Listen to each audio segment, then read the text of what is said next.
बिस्मिल्लाहिर्रहमानिर्रहीम। नाज़रीन, आप लोगों को बड़ी खबर से आगाह करता चलूँ कि अदालत ने तहरीक लब्बैक पाकिस्तान के हक़ में और गुस्ताख के ख़िलाफ़ एक बड़ा फ़ैसला सुना दिया है।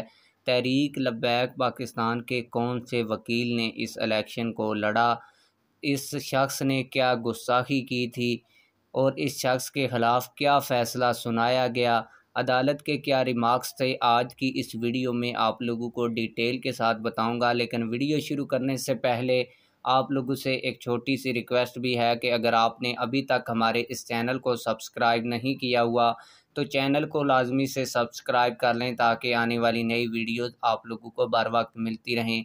आप लोगों को बताता चलूँ कि एक ईसाई ने हजूर सल्लल्लाहु अलैहि वसल्लम की गुस्ताखी की थी, जिसके बाद तहरीक लब्बैक पाकिस्तान के कारकुनान ने शदीद एहतजाज रिकॉर्ड करवाया था।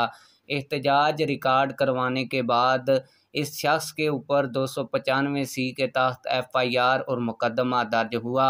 मुकदमा दर्ज होने के बाद पुलिस ने इस शख्स को गिरफ़्तार किया।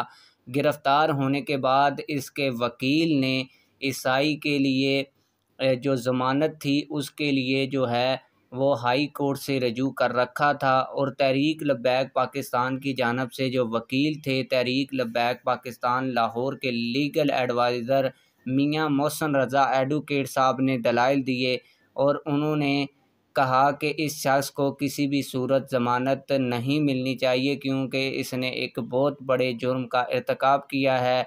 अदालत ने तहरीक लब्बैक पाकिस्तान के लीगल एडवाइज़र मियां मोहसिन रज़ा एडवोकेट के दलाइल सुनने के बाद और जो ईसाई था उसके वकील के दलाइल सुनने के बाद ये फ़ैसला जारी कर दिया है कि जो ईसाई है उसकी बाद अज़ गिरफ़्तारी ज़मानत जो है वो खारिज की जाती है और इसको किसी भी सूरत ज़मानत पर रिहा नहीं किया जा सकता।